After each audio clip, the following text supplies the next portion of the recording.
1977. Colares, Para, Brazil. In the sleepy and quaint fishing villages that pepper the state of Para in the northern part of Brazil lies a legend mostly rooted in lore and secrecy, and whose files remain mostly a secret. In this small village, residents described being attacked by an unknown force. Brilliant lights in the sky that rained down bright beams of light at them during the middle of the night. These objects projecting these beams would chase down the residents of Colares, and those hit by these multicolored beams of light would suffer from a litany of health problems, lesions appearing across their bodies, puncture marks, their hair falling out, and their skin turning black from exposure, and even some described the sensation as if their blood was being sucked from their bodies. Hundreds of sightings, and a pair of rumored deaths, a village in utter panic, and a government who claimed nothing happened. Today on Unblurring the Unknown, one of the most infamous UFO encounters in which a government actively investigated this supposed violence against humans at the hands of UFOs. What happened in between the years of 1977 and 1978 in Colares, Brazil, and is it true that the residents of this village experienced something truly out of a science fiction novel? Today, we explore the Colares UFO attacks.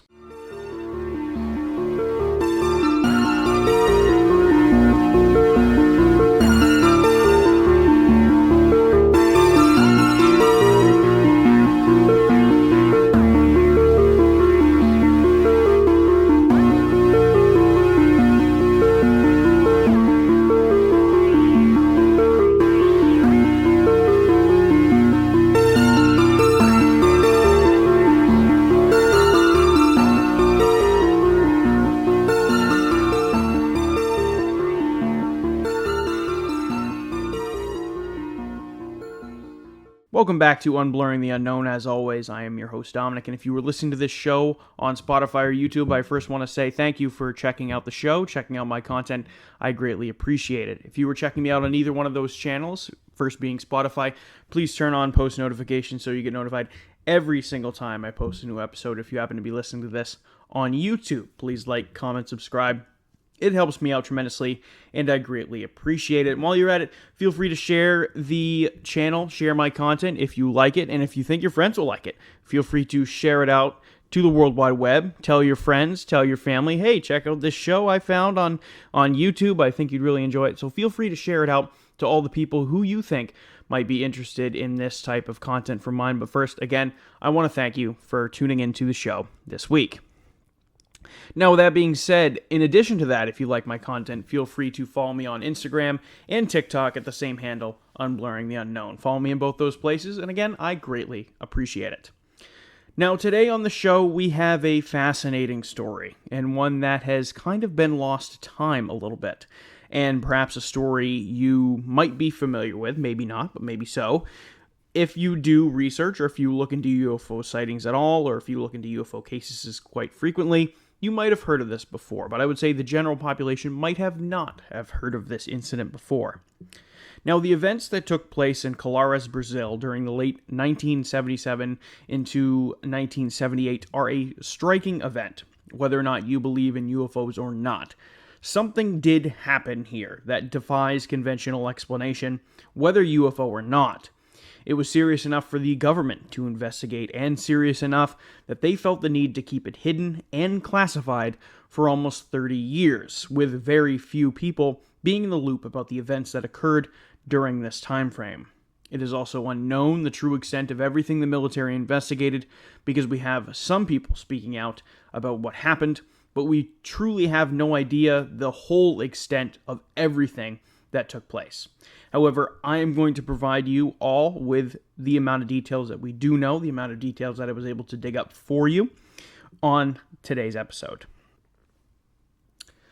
But with that being said, we are going to dive into what is now known as the Colares UFO flap, and kind of go into kind of some other information I was able to dig up, kind of build a timeline for you all, and then, of course, wrap it up at the end with our own theories about what could be going on here and whether or not this was a true UFO or perhaps maybe some type of government experimentation, as that has also been proposed as a big theory. But with that being said, a lot of the names that I'm going to discuss in this episode are Brazilian, and I might butcher the pronunciation of some of these towns, of some of these names, so I'm going to try my absolute best to get them as right as I possibly can, but I might kind of stumble over my words a little bit, and for that I do apologize, but I did just want to throw this disclaimer out there before we dive into the meat and potatoes part of this episode. Now, I originally heard of this group of phenomena by reading a book titled Imminent by Luis Elizondo.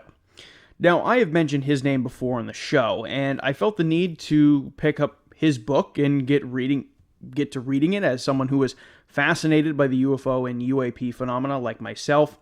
I saw it at a bookstore, and I'm like, you know what? I'm going to grab this up. And now in this book, as I was reading it, Elizondo documents his time within the United States government and slowly integrating himself within the government and their UFO research during the mid-2000s. Now, while at the U.S. government, Elizondo heard the events of what happened in Colares through a Brazilian general named Roberto Yog de Miranda Uchoa, and I hope I pronounced that right, and his father, Alfredo Uchoa, started the Brazilian Center for UAP Studies back in the 1970s, or at least the first rendition of this group. Now, this is when this idea of what happened in Colares would pop up on my radar, and as Luis Elizondo would detail in his book, he would talk about the residents of Colares in the northeastern section of the state of Para in Brazil. Now, this is a very much off-the-grid village-style living, and as it turns out, these sightings and attacks that we'll get into here in just a second were not just contained to the towns of Colares, but rather over a very large area, which included the towns of Manaus, I hope I'm pronouncing these right, Manaus, Belém, Santarém, and São Luís. Now, the residents within this area would report seeing these strange objects in the sky around the area and the town of Colares. Now, residents in this area would describe the UFOs in question as varying in sizes from small orbs to triangle-shaped craft and saucer-shaped craft as well. Residents reported that they glowed extremely, extremely bright, almost comparable to that of an arc welder. That's how bright they were. However, the craft were not just visible in the sky. They actually actively seeked out the villagers and attacked them. Now, through these accounts that we have villagers describing beams of light shooting down from these crafts, almost like bright tractor beams of light, and they would seek out the villagers. Now, these beams of light would seemingly be able to pass through walls and solid objects and defy conventional nature. Now, when these tractor beam-like lasers would touch the skin of one of the villagers or one of these victims, they would describe an intense burning-like sensation and even the sensation of feeling like blood was being pulled from their skin, which is a truly startling idea once you begin to think about it. Those who were hit by these lasers would often say that when they woke up the following morning or even later on in the night, they would develop a strange puncture wound-like mark on their bodies, very similar to that like two incision-like prick marks right next to each other. Now, nausea and weakness would often follow those affected by these laser beam attacks, and multiple people had to be treated for their injuries, and according to legends / some sources, some people actually died due to being exposed to these UFOs and their attacks, which, if in fact that is the case, this could be the first time a UFO has directly contributed to the death of a person, to the death of a human. Now, I cannot say that for a fact, but this is the very first case that I have personally researched where someone, or in this case multiple people, were rumored to have been killed by whatever these unexplained craft were shooting down at them. Now, the locals in this area of Colares and the surrounding area around Colares took to calling these objects chupa chupa, which translates to sucker sucker, which is kind of a gross name, but aptly fitting for what they were doing to the residents. Of course, the residents saying that they felt like blood was being sucked from their bodies, and hence the name Chupa Chupa. Now, as time went on, more and more residents of Colares would begin to flee the town. They did not want to stick around and endure the harassment by these objects in the sky, and as time went on, these objects kept coming and showing up during day and night. It did not matter. The residents were terrified, and rightly so. Now, mayors of Colares and the surrounding towns would then contact the Brazilian military and plead for any type of help whatsoever. The military would actually become very interested in these types of stories coming out of Colares and the surrounding region. Now, the Brazilian military decided to send a small team consisting of Captain Urangue Holanda and 6 sergeants from the military. They would only bring with them tape recorders, cameras, and a theodolite, and I hope I pronounced that right, which is an instrument used to measure angles. Now, what that instrument would be used for, I have no idea, but they brought it with them. Now, these members of the military did not bring any weapons with them, and you might be thinking, why in the world did they not bring any weapons with them? Well, those in the village of Colares and others who chose to actually use guns against these strange craft they were seeing in the sky were met with their weapons doing no effect to the craft. But even bigger than that, this was a very poor area, and not everyone had access to firearms. So when it was discovered that those who chose to shoot at the craft, their bullets did no effect, I would also choose to leave at that point, knowing my primary form to defend myself does absolutely nothing to whatever these lights are that are in the sky. Now, these group of soldiers with Captain Holanda stayed within the Colares area for the next 4 months and documented perhaps the largest haul of UFO documentation ever, compiling records that were 500 pages in length, over 300 sighting reports and documentation of those sightings, hundreds of photographic evidence, as well as 16 hours of video footage of these supposed UFOs within the Colares UFO flap. This investigation into the Colares UFO flap was titled Opera Cow Plato, aka Operation Plate or Operation Saucer. Now, the Brazilian military was showing an enormous amount of interest into what was happening in Colares. However, they probably weren't expecting the amount of documentation they would get in return, and including all these sightings and crazy shit that they would see once they got to Colares. Now, the team of Holanda and his men would discuss with doctors within the town and speak to numerous burn victims of these kind of lasers that were being shot down from these crafts that were attacking the villagers. Dr. Willade Carvalho, a doctor in Colares, treated roughly 40 burn victims from these laser beams of light during the events that took place in the Colares flap. She also spoke and said that she knew 2 people for a fact had died due to their wounds that were inflicted by these lasers. In addition to this, Dr. Carvalho reported other symptoms that would affect people as well that were hit by these beams, such as their skin turning black and patients' hair beginning to fall out, as well as lesions appearing on their bodies. Side note, maybe just a little knowledge nugget for you, these are all symptoms of radiation poisoning. Just the more you know. Dr. Carvalho was also part of one of the last groups of people who decided to stick around for the long haul in Colares, while many others fled. Now, during this event, and as things were transpiring in Colares, both Captain Holanda and Dr. Carvalho were skeptics at heart, and when hearing the stories about what was going on, they were hard-pressed to believe it at first. Dr. Carvalho would be altered by these events as well, as she would have her own sighting, where she would be attacked by these lasers as well, and experience the same heat, burns, and even temporary paralysis, like many of the other victims that were afflicted by these attacks. Captain Holanda would have his own encounter as well. However, unlike these aggressive craft witnessed in and around Colares, he himself would have an encounter with a strange humanoid figure. Holanda would describe this figure as roughly 1.5 meters tall and wearing a metallic gray spacesuit, and that this being, or alien, spoke to Holanda in full Portuguese, and perfect Portuguese, mind you, and said, and I quote, "Take it easy, we are not going to hurt you." Holanda then claimed this being implanted some type of device within his body on his arm. Now, this implant was visible, but strangely enough, not detectable by X-rays. Now, during this time, the military was deployed to Colares and the surrounding area. The military was gathering all of this documentation, and once they fully realized what they were dealing with here and what the full scale of the events were and how many people were being attacked and all of this evidence that was being gathered, there then began this sudden shift and effort that now said, hey, we need to now limit the exposure of this event to the general public and the world, for that matter. Now, the military started pressuring those who were involved within Operation Plate / Operation Saucer to declare the whole event a giant case of mass hysteria.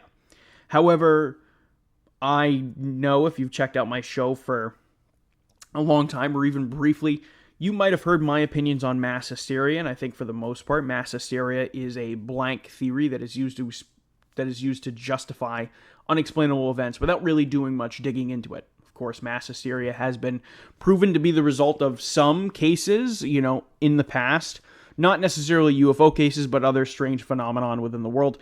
Mass hysteria would not even be responsible for the genuine body harm or injuries done to the residents of Colares and the other neighboring cities. It wouldn't even check any boxes, in my opinion. If people were just seeing lights in the sky, maybe you could say, okay, it's mass hysteria. But the fact that people were getting attacked by these lights, they were getting these strange puncture marks, they were getting sick. There was things that were happening to them that you could not justify through mass hysteria. And that, to me, is kind of the big thing where it's kind of crap. It's just a big load of hogwash. It's horseshit. That this is the definition the Brazilian military put onto it. But once the Brazilian military kind of heard everything that was going on and had the full extent of what was going on, there was now this effort, like I mentioned, to prevent the truth from coming out to the general public of what was going on. There was something really serious happening in Colares, and the Brazilian military did not want people to find out. And this is a Brazilian military that is surprisingly very open with UFO cases in the past and after Colares. They've been very transparent. The Brazilian military actually kind of releases a lot of military files that they have over UFO sightings and things like that. Brazil is actually a huge UFO hotspot, if you did not know, and they, like I said, they release a lot of files over UFO instances and things like that. So the fact that they covered all of this up and they did not want this to come out makes me believe, and I think makes a lot of UFO researchers believe as well, that there was a concerted effort to cover this all up and hide it from the general public because what was going on here was so serious. Now, Dr. Carvalho was one of the people approached by the military and pressured to acknowledge the event as some type of mass hysteria incident. Now, in an effort to prevent the truth from being silenced, she actually burned all of her patient documentation to prevent the Brazilian government from seizing it. Now, in my opinion, this kind of seems counterintuitive because if she managed to save some of this documentation, it would be irrefutable proof that Colares was being visited by perhaps extraterrestrial life and that these beings or craft were attacking people. However, that is just my 2 cents. Now, within just 4 months of the military investigation team being sent to Colares, they were forced to pull out of the region by the Brazilian government. Captain Holanda knew what was going on. Here was not some type of mass hysteria incident, or some giant hallucination for that matter. What was going on was tangible. However, that is not what the Brazilian government thought. They shelved Operation Plate and labeled the entire thing mass hysteria and said that after finding, and I quote, no unusual phenomenon, which, my favorite word in the past few weeks, is horseshit. That was horseshit. And that is kind of where the entire case stayed. It was labeled mass hysteria, and it was kind of all covered up, and nobody talked about it. However, in an interview done 20 years later, in 1997, Captain Holanda spoke at length about the investigation in Colares and the surrounding area, in which he commented that the swath of UFO activity and stated that there was a pattern of this activity was almost sort of if the UFOs were surveying the area in strips. Holanda actually compared this to like if you were doing aerial photography or reconnaissance of some sort. Now, while Hollanda provided this detail to interviewers in 1997, numerous pages of documents and images would be leaked in the years following post-Operation Plate. Ufologists like A.J. Gerverd championed the release of the full disclosure of the documents regarding Operation Plate. And finally, in 2005, the Brazilian government finally went full disclosure and released all the files to the public, with some exception. Now, of course, some of these files had been leaked before this entire kind of full disclosure when the Brazilian government released all these files, but this was the first time that everything was released in its entirety.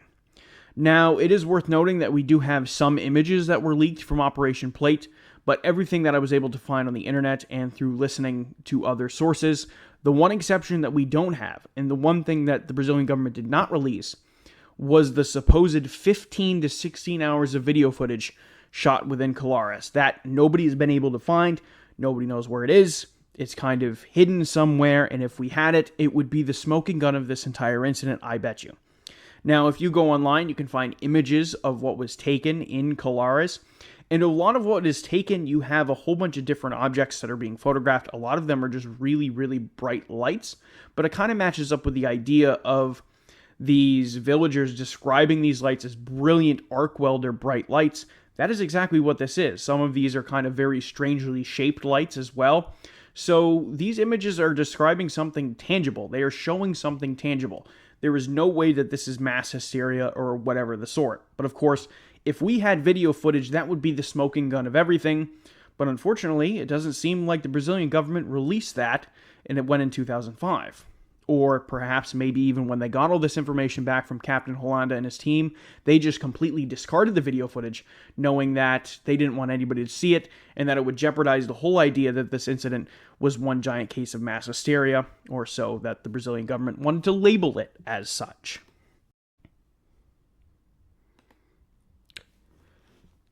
Captain Hollanda would pass away shortly after his interview in 1997 through an apparent suicide. This would, of course, add fuel to the fire of conspiracy theorists who think that perhaps the Brazilian government silenced him for going public for this interview in 1997.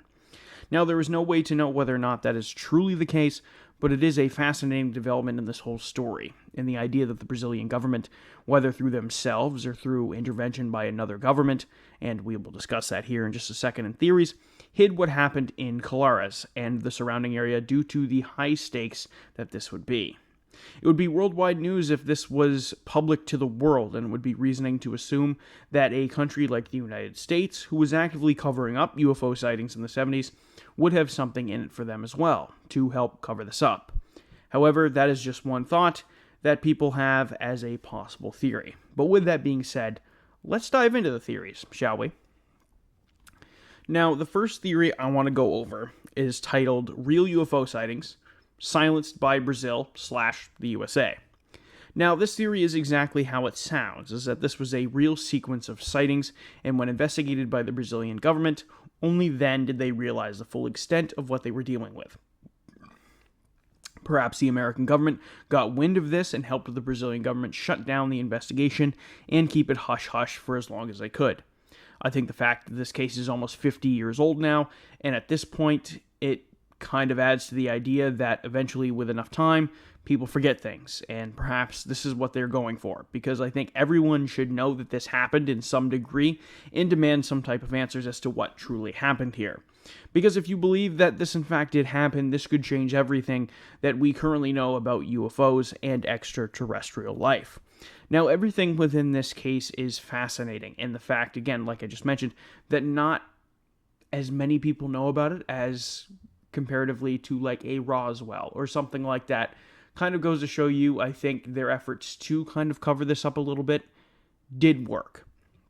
The fact that not everybody knows about this leads to that idea that even though they couldn't cover it up fully because it was so widespread during this time and during this area of what happened here, they covered it up enough to kind of hide it from the broader population of the world. And I like the idea that the United States heard what was happening or got wind of what was happening and then offered their services to kind of help cover it up. And again, like I mentioned, I've done a few episodes now. You can go back and kind of my catalog of episodes over UFO sightings that took place within the United States throughout kind of the 1970s and the 1980s. And the US government was not very keen on admitting that UFOs were a real phenomenon or even investigated them or so on and so forth. They kind of just covered them up and kind of explained them with very normal phenomenon or mass hysteria, or they just threw them all under kind of a blanket explanation, like one of those two or a combination of the two or something else entirely. So I really like this theory, that this whole entire thing was real, and that's what I believe personally, and that it was covered up and silenced by the Brazilian government, but also maybe partly through the United States. Now, the second theory we have is government testing. Now, this theory would be that this was some type of test being conducted on the citizens of Colares and the surrounding towns by the Brazilian government. Now, this theory is pretty popular, but it has some holes in it, in my opinion. However, I am going to expand on this theory here in just a second with kind of like a different sub-theory. However, I personally don't believe this is the work of the Brazilian government itself. It just doesn't make sense. If this truly was some type of testing of government aircraft or testing some new heat ray weapon, why send some of your own men out to investigate?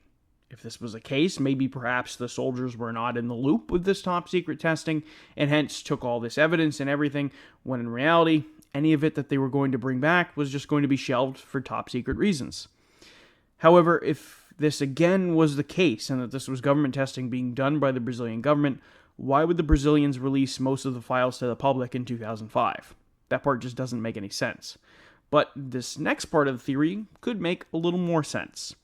Now, this theory would be government testing conducted by a foreign nation.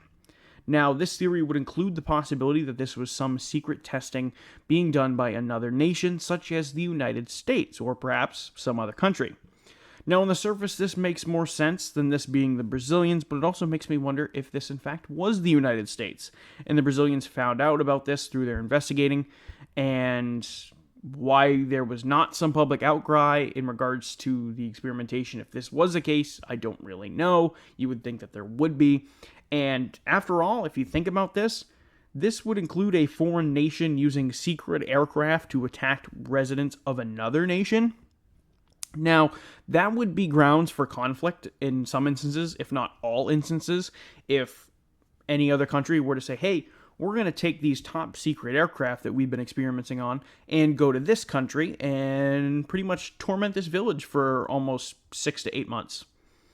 That wouldn't really fly, especially not now, given the whole global turmoil of the world right now. But even back in the 70s, this wouldn't fly. This would be grounds for conflict or even war if you go to that point, because this would be government testing by a foreign nation on civilians, not on military members, not members of a country's government. This is on civilians, innocent civilians. So that, to me, I have a hard time seeing it. However, I do like the idea that this could be some foreign nation meddling around, but to me, based on the seriousness of what is taking place here, again, like I mentioned, if any government was caught doing this, this would be immediate war. This would be violation of pretty much human rights stuff, more than likely. And the only way this would make any sense is if the Brazilians were secretly in on it and secretly in on this experimentation, but I just can't see why they would be. I don't think they would expose their own citizens, even small village or not. I don't think that they would expose their own citizens to be human guinea pigs to some other foreign nation. It just doesn't make a whole lot of sense to me. Now, the last theory here is the theory the Brazilian government put up of mass hysteria, and I'm just going to say, no. There is too much evidence to show that something tangible did happen here. Photographs, victims, pictures of victims who got affected by these injuries. You have all of these testimony, all this documentation of people getting hurt, 2 people supposedly dying, all of this stuff. There's too much evidence to just throw it all away and play the mass hysteria card like the Brazilian government originally claimed to have gone on here. This theory is garbage. I don't believe it. However, I felt obligated to put it in here because that is the official definition as of right now. Now, in my theory, this is a genuine UFO case, through the way it was documented, covered up, and what was also described in witness. Now, people affected by these weapons from these UFOs, these heat beams or laser beams or whatever you want to call them, these victims suffered from what many people might consider radiation poisoning, and this is a consistent theme within UFO counters. Possibly the one that comes to the top of my head is a Cash Landrum incident, where 2 women experienced a UFO and got burns on their body, lesions formed, things like that. And it turns out they were exposed to very, very high levels of radiation, and that would actually go on to affect them immensely later on in their lives. This sounds very similar to this. The injuries you're talking about here, the lesions on the skin, I believe in some instances, again, litany of health problems followed after being exposed to the radiation in the Cash Landrum incident. But the injury is very consistent with something of radiation poisoning or radiation exposure. You have just hundreds of people having sightings over numerous towns and in this huge area. Numerous people being harmed, seeing lights in the sky. You have pictures of the lights in the sky. You have supposed videos of these lights in the sky, and nobody can explain it. And you even have members of this military team having their own sightings as well. I think this is 110% genuine. I don't think anything's making it up. I think what they saw is tangible. The bigger question is, what did they see? Was this UFOs? Was this some foreign nation? What was this? That, I guess, is the bigger question here. There is no doubt about it that this happened. This was not mass hysteria. This is a case that should be kind of thrown right back out in public domain, and more people should talk about this. But the reality is that this happened, and the bigger question, again, is what was this? Was this a UFO? Was this a foreign nation? If you ask me, I think this is a UFO. This is, everything kind of matches up that this is intervention by UFOs or extraterrestrials or whatever you want to be, because I just do not see a foreign nation doing something like this. Again, countries all over throughout time have done things that nobody is proud of, and things that they could probably go back on, and human rights atrocities that could kind of fill up a dictionary. They're that long. Countries have done that before. But the fact to think of that in 1977 into 1978, late 70s, that a foreign country would come in and experiment on people and things of this such, just, it doesn't make sense to me. And like I mentioned, looking at it in retrospect now, in 2025, you see the world and kind of global politics as a powder keg. And that's never not been the case to a specific extent. If in fact this was another nation, again, and I mentioned this before, going into Brazil and experimenting on its population, and the Brazilian government found out, this would be grounds for war. So to me, this seems like a UFO. I cannot see that this would be another nation coming in and harming citizens or harming innocent civilians. It doesn't make very, very much sense. However, that is my 2 cents. I think this sighting is 110% genuine. It is one of the most compelling UFO cases, I think, to date that I've researched.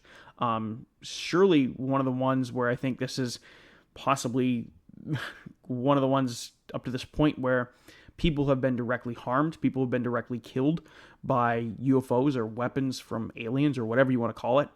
It's the first one I've seen. I'm certain there's others out there that I have not yet come across, but this is the first one that I've seen where people have directly been affected by attacks from UFOs, and that to me is very, very compelling and something that is not easily dismissed and something that is very tangible and something that we should keep diving more into and try to find and see if the videos are still out there, the 16 hours of video footage, because if in fact it is out there, it is a smoking gun to prove that everything here happened. If you don't already believe it, that's a smoking gun that everything here happened, and possibly the slam dunk when it comes to the UFO sightings in the UFO sightings that took place here, and maybe the UFO phenomenon in general. Who knows? Everybody's looking to keep proving it.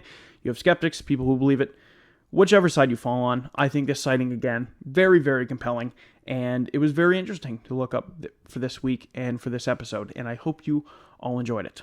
But with that being said, that is it for me. Please let me know your own theories in the comment section. Feel free to let me know, whether that's Instagram direct message. You can send it to my email as well. And while you're sending your thoughts and your personal theories to my email, feel free to send me topic suggestions as well. I do take those. I do them as quick as I possibly can. I actually love topic suggestions. It makes my job a lot easier because then I don't have to decide through my endless queue of episode topics of what to cover for the week. So feel free to send those to me at my email, which is unblurringtheunknown@gmail.com.